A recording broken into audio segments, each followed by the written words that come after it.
बिस्मिल्लाहिर्रहमानिर्रहीम। My name is Mohammad Faisal और आज हम चैप्टर 11 की रिवीजन का लेक्चर नंबर 2 स्टार्ट करेंगे। आपका सब्जेक्ट फिज़िक्स है, क्लास सेकेंड ईयर है। लेक्चर नंबर हमारा 2 है। इससे कबल हमने जो स्टडी किया था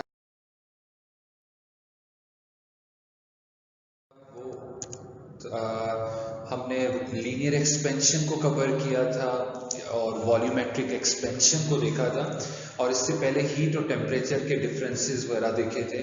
आज का जो क्वेश्चन हमारे पास वो कह रहा है कि prove that beta is equal to 3 alpha or alpha is equal to 1/3 beta. क्या मतलब इसका, या आपको क्वेश्चन इस तरह पूछा जा सकता है कि प्रूफ करें आप beta is equal to 3 alpha के बराबर होता है या अल्फा जो है वो 1/3 बीटा के होगा। दोनों तरह से पूछा जा सकता है, तो इससे कंफ्यूज बिल्कुल ना हो। आप देखें 3 डिवाइड हो रहा है यहाँ पे, यहाँ जाके मल्टीप्लाई करेगा तो अगेन क्या बन जाएगा, ये 3 alpha is equal to beta या beta is equal to 3 alpha. दोनों सेम ही चीजें, एक ही टॉपिक है। या एक तरीके से और आपसे ये क्वेश्चन पूछा जा सकता है पेपर के अंदर, prove that coefficient of volume expansion is equal to 3 times the coefficient of linear expansion. वो कह रहा है कि वॉल्यूमेट्रिक एक्सपेंशन और लीनियर एक्सपेंशन के दरमियान क्या रिलेशनशिप है कि वो एक दूसरे के 3 टाइम्स इक्वल होते हैं। तो इस क्वेश्चन को आप भी कर सकते हैं, तो इसको हम प्रूफ करते हैं। सबसे पहले हमारे पास एक क्यूब है जिसकी लेंथ जो है ये एक रेक्टेंगुलर ब्लॉक है जिसकी लेंथ हमारे पास L है, विड्थ W है और हाइट जो हमारे पास H है। तो वॉल्यूम यू नो दैट कि length multiply by width multiply by height होता है। तो आपने सबसे पहले इसके ऊपर वॉल्यूम का फार्मूला लगा दिया। ये बिफोर हीटिंग वाला केस है। जब आप हीट अप करते हैं तो इसकी डायमेंशंस ऑब्वियसली चेंज हो जाएंगी due to temperature delta T। Then volume जो न्यू होगा वो क्या होगा, V dash is equal to L dash multiply by W dash multiply by H dash. यानी कि आपका वॉल्यूम चेंज हो गया, वॉल्यूमेट्रिक एक्सपेंशन हो गया उस ब्लॉक।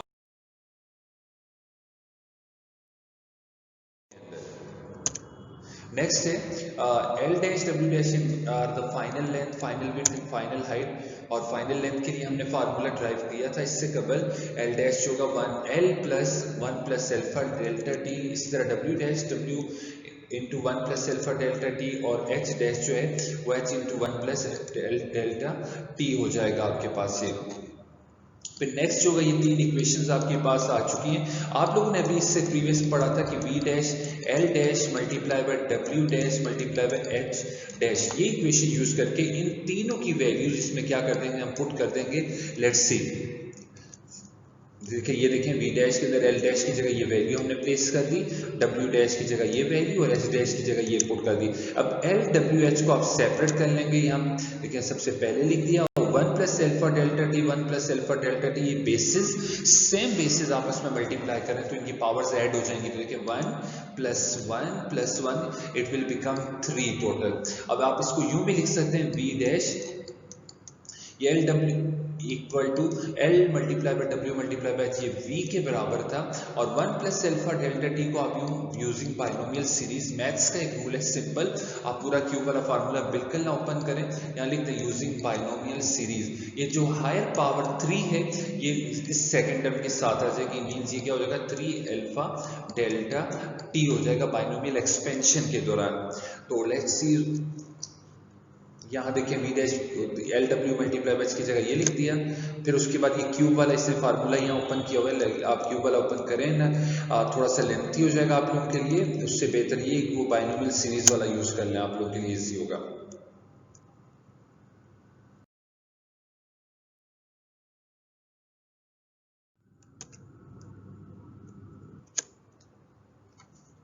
देन आपके पास ये देखें वो जो मैंने आपको एक्सप्लेन किया था वो स्टेप आ चुके हैं आप लोग का, V dash V into 1 plus 3 alpha delta T। और यहाँ से V को अंदर मल्टीप्लाई कर दें, ब्रैकेट के अंदर V1 सा V1 और ये 3 अल्फा के साथ भी V1 लिख देंगे। ये प्लस का V इक्वल टू उस तरफ जाके माइनस हो जाएगा। अब V डैश माइनस V दरअसल क्या है, डेल्टा V के बराबर है। तो delta V 3V alpha delta T। लेकिन इससे पहले जो हमने वॉल्यूमेट्रिक एक्सपेंशन में पढ़ा था कि डेल्टा V जो है आपके पास क्या होता है, बीटा V डेल्टा T होता है। तो इन दो इक्वेशंस को हम क्या करेंगे, कंपेयर करेंगे। यहाँ से 3 अल्फा की वैल्यू निकाल दी, delta V V delta T कह सकते हैं आप, या सिंपल यूं करते हैं हम लोग कि ये इक्वेशन है, इसे इक्वेशन नंबर 1 का नाम दे देते हैं, इसे इक्वेशन नंबर 2 का नाम दे देते हैं। तो देखें ये इसकी 1 की लेफ्ट हैंड साइड और सेकंड इक्वेशन की लेफ्ट हैंड साइड सेम होगी, तो आप सिंपल इसको यूं लिख सकते हैं 3v अल्फा डेल्टा, सॉरी ये डेल्टा टी इक्वल टू क्या हो जाएगा आपके पास, बीटा वी डेल्टा टी हो जाएगा। तो यहाँ देखिए वी डेल्टा टी और वी डेल्टा टी से रिड्यूस हो जाएगा, तो सिंपल आपके पास क्या रह जाएगा, beta is equal to 3 alpha रह जाएगा, या 3 मल्टीप्लाई कर रहे हैं यहाँ के डिवाइड करते हैं बीटा के साथ, तो 1/3 बीटा इज इक्वल टू क्या रहेंगे आपके पास अल्फा।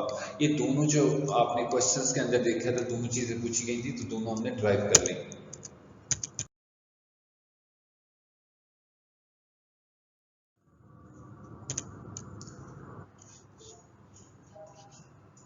तो अब इक्वेशन क्या शो कर रही है आपके पास कि coefficient of volume expansion is 3 times the coefficient of linear expansion होगा। नेक्स्ट हमारे पास है, ये देखें उसके मुख्तलिफ वेज हैं जो लिखने के, जो मैंने आपको एक्सप्लेन किए हैं आपके सामने।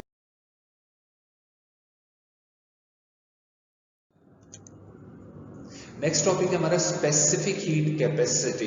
स्पेसिफिक हीट कैपेसिटी को हम डिफाइन कैसे करेंगे, तो लिखा हुआ है amount of heat required to raise the temperature of a unit mass of a substance by 1 Kelvin।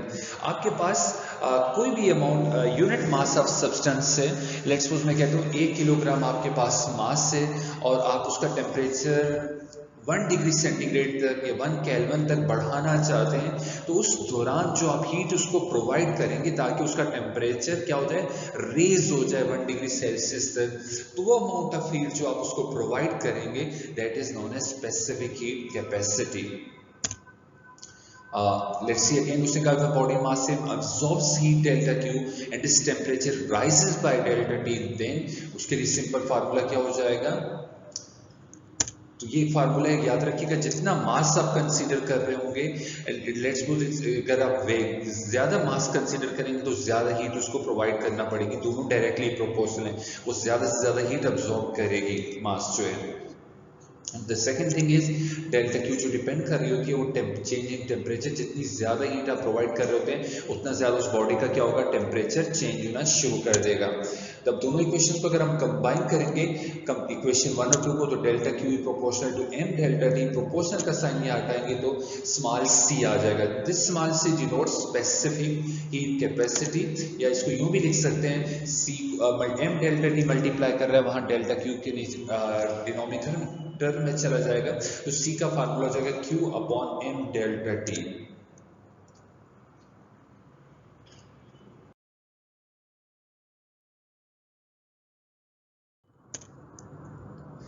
What is c, constant of proportionality है, और इसे स्पेसिफिक हीट कैपेसिटी और सिंपली स्पेसिफिक हीट भी कहते हैं आप लोग। यूनिट की बात करें फार्मूला के अंदर आप क्लियरली देख सकते हैं सी का जो फार्मूला आपने स्टडी किया वो q upon M delta t consider किया था। क्यू की यूनिट क्या होगी आपके पास, जूल है, मास की केजी है, और टेम्परेचर सेल्सियस या केल्विन कह सकते हैं आप। तो देखिए दोनों फॉर्म में मैंने बता दी, जूल पर केजी पर केल्विन और ये जूल पर केजी पर सेल्सियस, दोनों आप लिख सकते हैं इसको according to situation. What is molar specific heat, वहां हमने यूनिट मास को कंसीडर किया था, बट यहाँ हम unit mole of a substance consider अगर कर लेते हैं तो इस तरह की हीट कैपेसिटी को मोलर स्पेसिफिक हीट कहते हैं। Let's see amount of heat required raising the temperature of 1 mole of a substance, वहां यूनिट मास कंसीडर किया था स्पेसिफिक हीट कैपेसिटी में, बट यहाँ पे आप 1 मोल ले रहे हैं किसी भी सब्सटेंस का। बाकी डेफिनेशन सेम टू सेम वही वाली है आप लोगों के पास। यहाँ पे एक इंपॉर्टेंट चीज है, ये देखिए द अमाउंट ऑफ सब्सटेंस, ये जो चीज है इस एक्सप्रेशन को देख लेते हैं हम लोग, इसका क्या मतलब है कि the amount of substance express in moles, हमेशा अमाउंट ऑफ सब्सटेंस को आप मोल में एक्सप्रेस करते हैं, और 1 मोल जो होता है आपके पास वो कैलकुलेट करने के लिए आपके पास फार्मूला याद होगा आप लोगों को नंबर ऑफ मोल्स का, कि मास को मालिक्यूलर मास पे क्या कर देते हैं, डिवाइड कर देते हैं। नंबर ऑफ मोल्स को आप एम से शो करते हैं, मास को स्मॉल एम से डिनोट करते हैं, मालिक्यूलर मास को हम कैपिटल एम से डिनोट कर देते हैं। यहाँ से मास की वैल्यू निकाल लें आप लोग, तो क्या हो जाएगा आपके पास, ये हो जाएगा n कैपिटल एम, ये कैपिटल एम जाके स्मॉल नंबर ऑफ मोल्स से क्या हो जाएगा, मल्टीप्लाई कर जाएगा। इससे कवर स्पेसिफिक हीट का जो फार्मूला आपने स्टडी किया था, delta Q upon M delta t study किया था। तो क्यों ना हम इस एम की जगह ये वैल्यू जो अभी हमने नंबर ऑफ मोल्स वाले कंसेप्ट को यूज करते हुए ड्राइव किए वो इसमें सब्सटीट्यूट करें, तो हमारा फार्मूला कुछ यूं बन जाएगा, C is equal to delta Q upon m की जगह हम लिख देते हैं एन कैपिटल एम और डेल्टा टी। ये एम को यहाँ मल्टीप्लाई कर रहा है, सिंपल कैपिटल एम को सी के साथ मल्टीप्लाई कर दें यहाँ पे, तो ये फार्मूला कुछ इस तरह बन जाएगा, M C is equal to delta Q upon M delta T. And the product of molecular mass and specific heat capacity is actually what? It is actually molar specific heat and it is denoted by capital C. Let's see, आगे देखते हैं हमारे पास, ये देखें n, अब mass upon molecular mass show कर दिया। Again वो जो कैपिटल मॉलिक्यूलर मास डिवाइड हो रहा था वहाँ नंबर ऑफ मोल से मल्टीप्लाई कर दिया। Specific heat you know again delta Q upon M delta T है, एम की जगह वो वैल्यू प्लेस कर दिया हमने, और एम सी होगा, एम सी को क्या कर दिया उसने, M C is C, the molar specific heat and it is the product of specific heat capacity and molecular mass of the substance. हमेशा याद रखें कि पूछे मोलर स्पेसिफिक हीट क्या होता है, तो आपने क्या करना है, स्पेसिफिक हीट कैपेसिटी और अगर molecular mass of the gas आप मल्टीप्लाई कर दें तो उस सब्सटेंस की हम क्या कर सकते हैं, मोलर स्पेसिफिक हीट कैलकुलेट कर सकते हैं। देखिए ये capital C is equal to delta Q upon M delta T, ये आपके पास फार्मूला आ चुका है।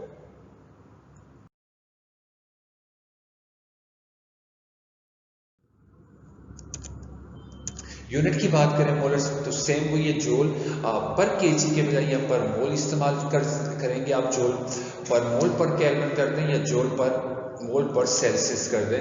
अब types of molar specific heat, अब गैस देख लेते हैं हम लोग, दो टाइप्स से, एक molar specific heat at constant pressure है और molar specific heat at constant volume है आपके पास। यानी कि आप कोई भी एक सिस्टम ले, कोई भी एक सिलेंडर ले लें, सिलेंडर के अंदर गैस मौजूद है, तो ये हमारा एक सिस्टम बन जाता है। तो सिस्टम के अंदर जो गैस मौजूद है आप उसको एक्सपेंड दो वेज में कर सकते हैं। एक काम ये करें कि कांस्टेंट प्रेशर के ऊपर आप उसको हीट अप करना शुरू कर दें और उससे उसका टेम्परेचर बढ़ेगा, तो वो molar specific heat at constant pressure होगी। और दूसरा वे ये है कि आप वॉल्यूम को कांस्टेंट कर दें, उसके वॉल्यूम को चेंज ना होने दें और फिर हीट अप करें और उससे टेम्परेचर बढ़ेगा, तो फिर इस तरह की स्पेसिफिक हीट को हम क्या कहते हैं, molar specific heat at constant volume कहेंगे। मींस कांस्टेंट प्रेशर और कांस्टेंट वॉल्यूम के ऊपर जब काम कर रहे होते हैं तो वो दो टाइप्स बन जाती है इसकी। तो पहला है molar specific heat at constant pressure, CP देख लेते हैं। What is CP? Amount of heat required to raise the temperature of 1 mole of gas by 1 kelvin, कि 1 मोल गैस आपने कंसीडर करनी है, 1 मोल गैस का सिस्टम कंसीडर करना है और उसका टेम्परेचर 1 केल्विन बढ़ाना है, लेकिन किसके ऊपर? कंडीशन यहाँ पे क्या कि आपने प्रेशर को कांस्टेंट रखना, प्रेशर चेंज नहीं करना। तो वो अमाउंट ऑफ हीट जो आप उसको प्रोवाइड करेंगे उस सिस्टम को, उस गैस को, वो molar specific heat at constant pressure कहलाएगी और उसे सीपी से डिनोट करेंगे हम लोग। मैथमेटिकल एक्सप्रेशन वही है, Cp is equal to delta Q P upon M delta T. Simple notations हमने चेंज किए कि डेल्टा क्यू और Cp की बाकी सेम उसी तरह है।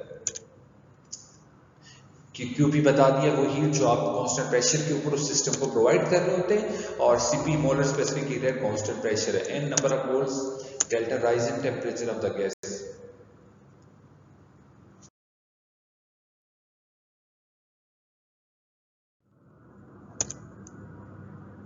What is the relation between heat capacity and molar heat capacity? दोनों के दरमियान रिलेशनशिप क्या है?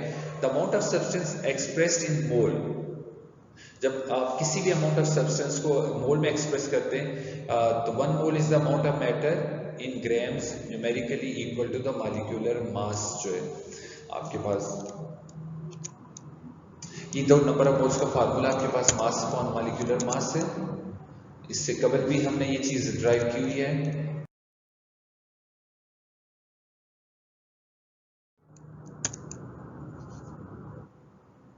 अब नाउ आपके पास molar specific heat at constant volume है। सेकंड जो टाइप है आपके पास कि आपने वो अमाउंट ऑफ हीट जो आप आपकी गैस या आपके सिस्टम का टेम्परेचर क्या करती है, 1 केल्विन बढ़ाती है, लेकिन कौन से वॉल्यूम के ऊपर, कंडीशन क्या है यहाँ पे, वॉल्यूम को आपने कांस्टेंट रखना होता है। फार्मूला क्या है, CV equal to delta QV upon N delta T जो हो जाएगा। जबकि CV क्या है कि डेल्टा QV क्या है, वो हीट जो आप सिस्टम को सप्लाई कर रहे थे कांस्टेंट वॉल्यूम के ऊपर। CV क्या है, यहाँ मोलर स्पेसिफिक हीट है, कांस्टेंट वॉल्यूम है। N number of moles of gas है, delta T rising temperature of the gas है।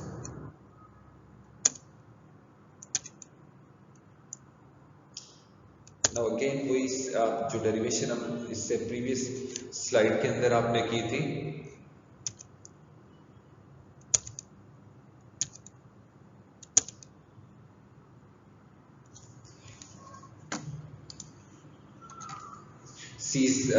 जो मोलर स्पेसिफिक हीट है आपका product of molecular mass and specific heat gas से आपके पास।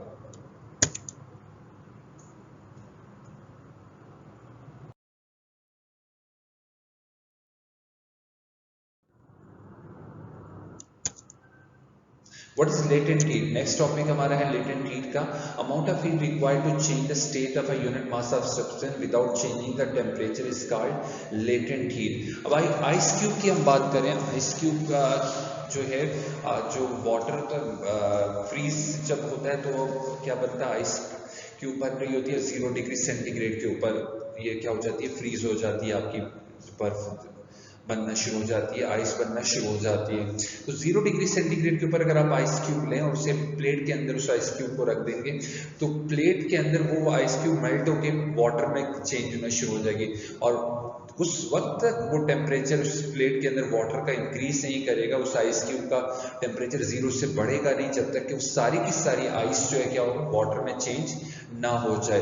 तो आप देख सकते हैं, देखिए वहां पानी भी मौजूद होगा और वहां आइस क्यूब भी मौजूद होगा, लेकिन टेम्परेचर क्या है, कांस्टेंट रह रहा है। तो एक कांस्टेंट टेम्परेचर के ऊपर जब कोई भी एक लीक सब्सटेंस है, वो क्या करते हैं, अपनी स्टेट को चेंज कर रहा होता है, मतलब सॉलिड टू लिक्विड जा रहा होता है, तो this is called latent heat. उस तरह वो हीट जो ऑब्जॉर्ब कर रहा होता है अपनी स्टेट को चेंज करने के लिए, वो लेटेंट हीट कहलाती है। तो आपने आइस क्यूब देखा, आइस क्यूब क्या होता है, अपनी स्टेट को चेंज कर रहा होता है, पानी में बदल रहा होता है, लेकिन उसका टेम्परेचर 0 ही रहता है, 0 से नहीं बढ़ रहा होता। इसी तरह पानी जब बॉयल कर रहा होता है, स्टीम पॉइंट होता है, तो आपने देखा है पानी उसी वक्त बॉयल करता है जब टेम्परेचर कितना पहुंच जाता है, 100 डिग्री सेल्सियस पहुंच जाता है, और 100 डिग्री सेंटीग्रेड जैसे ही बढ़ता है, पहुंचता है उसका, तो उसके बाद से वो टेम्परेचर बढ़ता नहीं है कभी भी उस बर्तन के अंदर। वजह क्या है कि क्योंकि वो पानी जब तक सारे का सारा वेपर्स में तब्दील नहीं हो जाएगा, वो अपनी स्टेट को चेंज नहीं कर लेगा, उस वक्त तक वो टेम्परेचर कांस्टेंट रहेगा। तो आपने देखा, दो एग्जांपल्स मैंने आपके सामने बयान की कि एक आइस क्यूब है, वो मेल्ट होकर पानी में बदल रहा होता है, अपनी स्टेट को चेंज कर रहा होता है, वो उस वक्त तक अपना टेम्परेचर 0 डिग्री सेंटीग्रेड से नहीं बढ़ेगा जब तक सारे का सारा आइस क्यूब क्या ना हो जाए, मेल्ट ना कर जाए। और दूसरी एग्जाम्पल मैंने आपको दी कि पानी जब बॉयल कर रहा होता है, तो पानी बॉयल कर 100 डिग्री सेंटीग्रेड के ऊपर कर रहा होता है, और 100 डिग्री सेंटीग्रेड से 101 उस वक्त तक नहीं होगा जब तक के सारे का सारा वाटर जो है वेपर्स में चेंज ना हो जाए। तो लेट्स ये दो टाइप से लेटेंट हीट थी।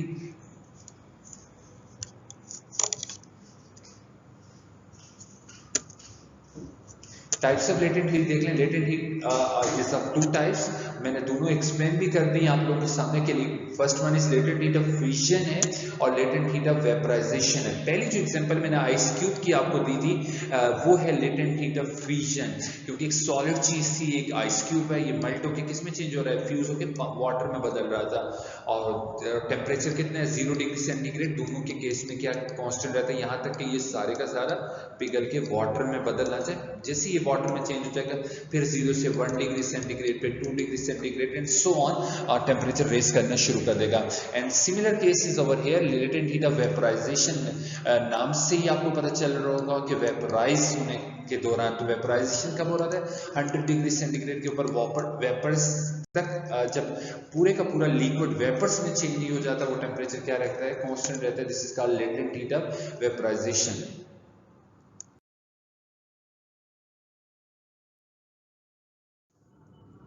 तो इनको मजीद डिफाइन किया गया। लेटेंट ऑफ फ्यूजन देख लें। Latent heat Fusion is the amount of heat required to melt the unit mass of a substance without changing its temperature. यहाँ unit mass of a solid, इस चीज पे फोकस कीजिएगा, ये लाजमी मेंशन करना होगा इस डेफिनेशन के अंदर, अदरवाइज आप लोगों के लिए प्रॉब्लम होगा. And without changing its temperature, unit mass of solid से क्या मुराद है, मैंने आइस क्यूब की बात की थी आप लोगों के सामने.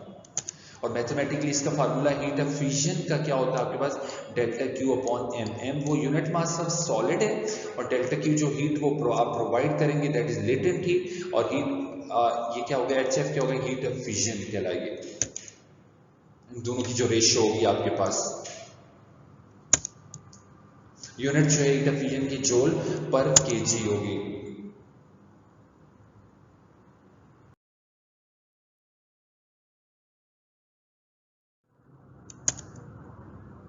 Latent heat of vaporisation, again इसमें जो चीज नोट करनी है, unit mass of a liquid. अब लिक्विड की बात हो रही है, मैंने एग्जांपल आपको पानी की दी थी, 100 पे बॉयल कर रहा होता है विदाउट चेंजिंग इट्स टेम्परेचर, क्या कर, लेकिन इसको कन्वर्ट किसमें करना है, रिक्वायर्ड टू वेपराइज, इसको सारे के सारे लिक्विड को आपने वेपर्स में कन्वर्ट करना होगा. उस दौरान जो हीट आप क्या करेंगे, प्रोवाइड करेंगे, that is known as latent heat of vaporisation. Let's see इसका फार्मूला क्या बनता है, हीट ऑफ वेपराइजेशन HV से डिनोट कर रहे हैं, सेम फार्मूला वही है, delta Q upon M. Unit again same रहेगी, जूल पर केजी. और हीट ऑफ फॉर वाटर के लिए हीट ऑफ फ्यूजन और हीट ऑफ वेपराइजेशन दोनों दे दी गई है. हीट ऑफ फ्यूजन जो होगी आपके पास 3.36 एक्सपोनेंट 5 जूल पर केजी की. 1 किलोग्राम के पानी को ना अगर आप क्या करना चाहते हैं, लिक्विड में चेंज करना चाहते हैं, बर्फ है 1 किलो की, और तो उसके लिए आपको जो एनर्जी देना पड़ेगी वो कितनी होगी, तकरीबन 3.36 एक्सपोनेंट 5 जूल एनर्जी प्रोवाइड करना पड़ेगी आप लोगों को. और यहाँ पे हीट ऑफ वेपराइजेशन क्या है कि 1 किलोग्राम पानी मौजूद है और इसे आप वेपर्स में कन्वर्ट करना चाहते हैं, तो आपके पास 2.26 मेगा जूल पर केजी आपको एनर्जी उसको प्रोवाइड करनी पड़ेगी ताकि वेपर्स में कन्वर्ट हो सके.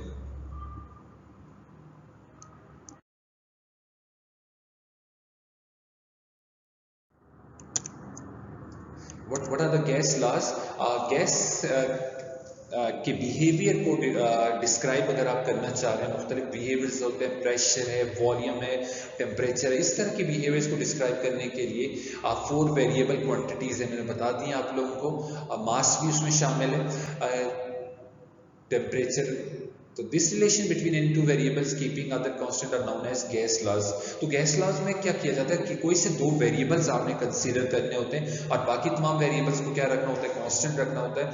तो 2 वेरिएबल्स का रिलेशनशिप जो होता है वो गैस लॉज कहलाता है. तो फर्स्ट वन आपके पास जो गैस लॉज में चीज शामिल है वो आपका है बॉयल्स लॉ.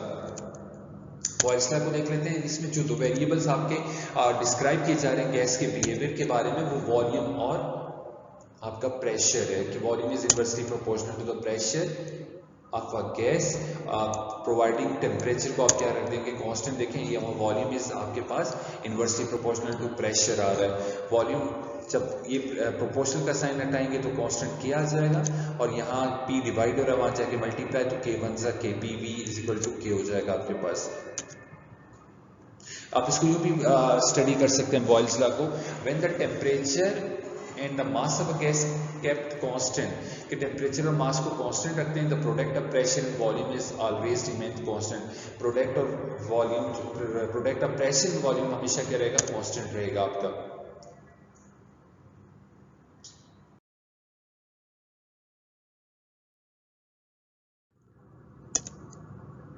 अब आपके पास सिस्टम ऑफ गैसेस है. लेट्स सपोज ये हमारे पास इनिशियल स्टेट है और हमारी गैस का वॉल्यूम जो है V1 है और प्रेशर जो इसके ऊपर P1 है, राइट. आफ्टर सम टाइम कुछ कंडीशन इस गैस की इस कंडीशन के लिए V1 और P1 के लिए हमारे पास क्या हो जाएगा, बॉयल्स का P1 V1 is equal to K हो जाएगा. आफ्टर सम टाइम गैस की कंडीशन हम क्या करते हैं, प्रेशर को चेंज करके P2, वॉल्यूम ऑब्वियसली चेंज हो जाएगा, ऑटोमेटिकली V2 हो जाएगा. तो इसके लिए बॉयल्स का क्या होगा, P2 V2 equal to K होगा. K कांस्टेंट रहता है. अब देखिए दोनों इनिशियल कंडीशन है, ये फाइनल कंडीशन है, और ये इक्वेशन 1 बनी है फॉर इनिशियल कंडीशन, ये 2 है initial condition for final condition के लिए. अब इन 2 इक्वेशंस को आप कंपेयर करेंगे तो P1 V1 इक्वल टू क्या हो जाएगा आपके पास. तो ये देखिए हम कंपेयर करके बाद हो गया P1 V1 is equal to P2 V2, और ये क्या है, जनरल इक्वेशन है फॉर बॉयल्स लॉ जो है आपके पास। ग्राफ प्रेशर और वॉल्यूम के दरमियान एक हाइपरबोला कर्व होता है जो कि इन्वर्स रिलेशन को शो कर रहा है। देखिए आपने एक्स एक्सिस के ऊपर वॉल्यूम को ड्रा किया, वाई एक्सिस के ऊपर प्रेशर को ड्रा किया, तो जो जो वॉल्यूम आप इंक्रीज करेंगे गैस का प्रेशर क्या होगा, रिड्यूस कर रहा है, जो इन्वर्स रिलेशनशिप को क्या कर रहा है, शो कर रहा है आपका।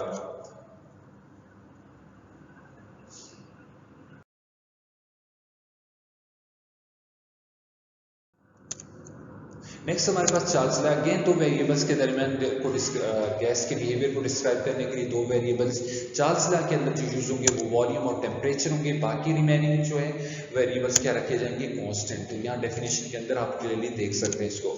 मैथमेटिकली बात करें तो volume is directly proportional to temperature, फिर प्रोपोर्शन के साइन की जगह आप के इस्तेमाल करेंगे तो V is equal to KT। अगर सिस्टम ऑफ गैसेज आपके पास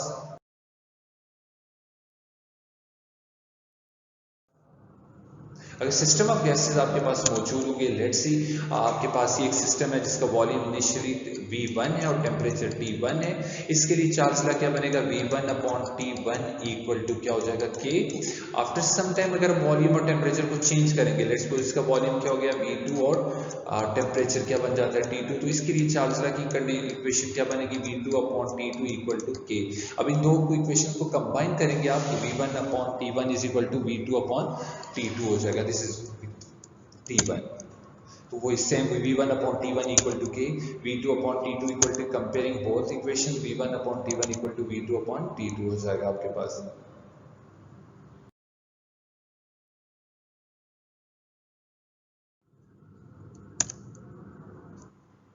अब यहाँ graph, this is very important graph जो है हम नेक्स्ट स्लाइड्स के अंदर देखेंगे।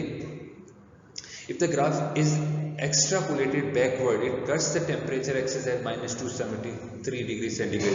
ये क्या कर रहे हैं, वॉल्यूम और टेम्परेचर के दरमियान एक ग्राफ बना रहे हैं हम लोग। लेट्स सी यहाँ पे देखिए ये आपके एक्स एक्सिस के ऊपर टेम्परेचर है और वाई एक्सिस के ऊपर उसका वॉल्यूम है, ये वाई एक्सिस के ऊपर वॉल्यूम है, यहाँ एक्स एक्सिस के ऊपर टेम्परेचर है। लेट्स सपोज मेरा टेम्परेचर राइट नाउ ये है और वॉल्यूम गैस का यहाँ पे इस जगह मौजूद है। अब मैं वॉल्यूम को कम कर रहा हूँ, टेम्परेचर को कम कर रहा हूँ, वॉल्यूम कम होना शुरू हो रहा है। मैंने टेम्परेचर 0 डिग्री पे लेके गया, वॉल्यूम और कम हुआ, लेकिन 0 नहीं हुआ। अब आपने क्या करना है, एक्स्ट्रा प्लॉटेड करना है। एक्स्ट्रा प्लॉटेड से मीन्स क्या है कि आपने नेगेटिव साइन के ऊपर इसको लेके जाना है। तो नेगेटिव साइन पे यानी कि यहाँ लेके जाओ, गैस का वॉल्यूम और कम होगा, मजीद लेके जाएं और कम होगा, मजीद लेके जाएंगे और माइनस टेम्परेचर, और एक टेम्परेचर ऐसा आएगा जहाँ पे गैस का वॉल्यूम आपको 0 महसूस होगा, ये वाला टेम्परेचर। और ये एक्स एक्सिस के ऊपर अगर इसकी वैल्यू हम देखेंगे तो कितनी होगी, 273.16 होगी। ये जो वैल्यू है जहाँ टेम्परेचर की, जहाँ पे गैस का वॉल्यूम आपको 0 महसूस हो रहा है, इस कॉल्ड एब्सोल्यूट टेम्परेचर।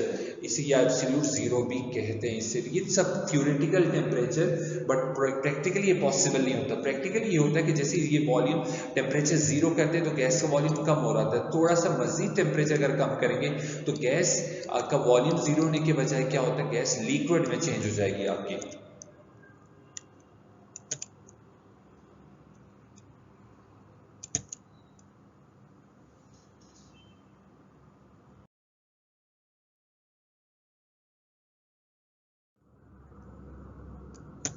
तो ये देखिए आप उस ग्राफ को शो किया गया कि एब्सोल्यूट 0 यहाँ पे आ रहा है, इस जगह पे ये वो टेम्परेचर है जहाँ के गैस का वॉल्यूम 0 हो जाता है। थ्योरेटिकल है ये आपके पास, प्रैक्टिकली ऐसा पॉसिबल नहीं है।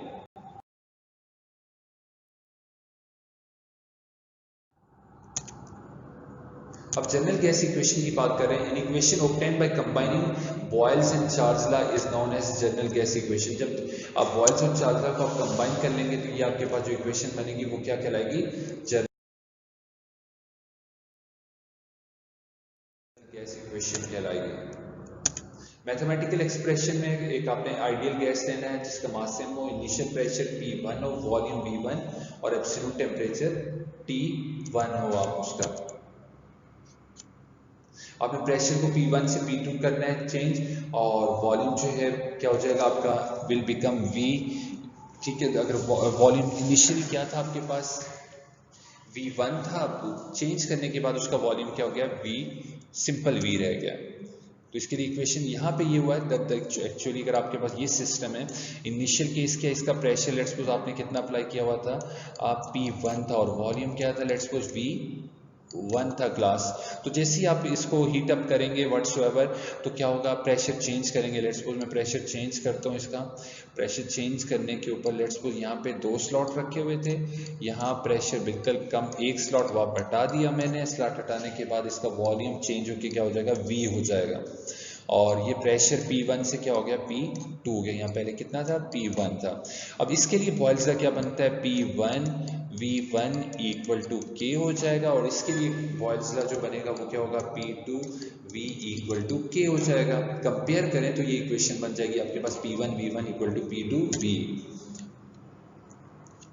अब टेम्परेचर को चेंज करें from T1 to T2 at constant pressure, the volume will become V2। अब ये काम करने के बाद आपने ये जो काम किया, प्रेशर को चेंज कर रहे थे बॉयल्स लॉ के अंदर, और टेम्परेचर को यहाँ पे कांस्टेंट रखा था। बट यहाँ पे अब इसके बाद हम इसके ऊपर चार्ल्स लॉ अप्लाई करते हैं कि यहाँ हम प्रेशर को कांस्टेंट रख रहे हैं, और क्या करेंगे, आप यूजिंग चार्ल्स लॉ करेंगे, यानी कि volume is directly proportional temperature at constant pressure, यानी कि प्रेशर को यही रहने दें, और आपने क्या करना है, टेम्परेचर चेंज करना है इस इक्वेशन का। तो इसके लिए चार्ल्स, अगर लेट्स सपोज इसका टेम्परेचर क्या है, T1 है, तो इसके लिए क्या बनेगा, चार्ल्स लॉ की इक्वेशन V अपॉन T1, और जैसे टेम्परेचर चेंज करेंगे ऑब्वियसली वॉल्यूम भी चेंज होगा, तो ये क्या हो जाएगा, V1 से क्या हो जाएगा, V2 अपॉन T2 हो जाएगा। लेट्स सी कैसे लिखा गया, हाँ, V upon T1 equal to V2 upon T2 हो गया आपके पास। तो ये चार्ल्स लॉ आपने अप्लाई कर दिया।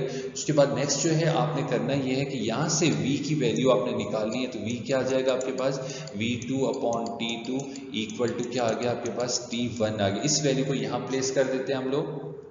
हाँ, ये वैल्यू को वहाँ प्लेस, वैल्यू निकालने के बाद हमने इक्वेशन 1 में प्लेस किया, तो आपके पास P1 V1 equal to upon T1 equal to P2 V2 upon T2 हो जाएगी। This equation is called what, और अब देखिए PV अपॉन T जो है कांस्टेंट वैल्यूज हैं, तो आपके पास PV अपॉन T कांस्टेंट जो है आपके पास यहाँ RM होता है, T डिवाइड हो रहा है, वहाँ जाके क्या कर जाएगा, नेक्स्ट स्टेप के अंदर मल्टीप्लाई कर जाएगा।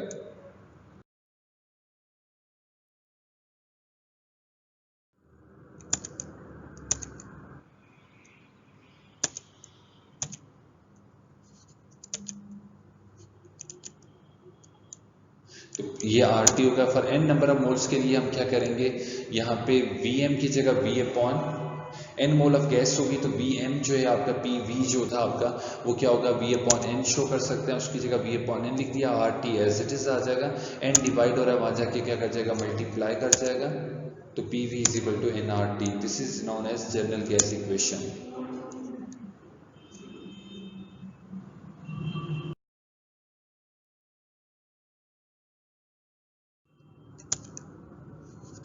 आर की यूनिट की बात करें तो आर का फार्मूला क्या होता है, PV अपॉन NT। प्रेशर जो है 1 atm होता है, जो कि 1.03 एक्सपोनेंट -5 न्यूटन पर मीटर स्क्वायर के बराबर। वॉल्यूम मीटर क्यूब में लेंगे, नंबर ऑफ मोल्स को 1 मोल कहते हैं, volume 0.0224 decimetre cube for 1 mole gas के लिए। टेम्परेचर 273 केल्विन होता है। तमाम की तमाम वैल्यू प्लेस करके अगर आप सॉल्व करेंगे तो आपके पास जो आंसर होगा 8.3118 जूल पर मोल पर केल्विन होगा। तो आज के लेक्चर के लिए इतना ही, बाकी इंशाल्लाह ताला हम नेक्स्ट लेक्चर में बाकी टॉपिक्स को कवर करने की कोशिश करेंगे। Thank you.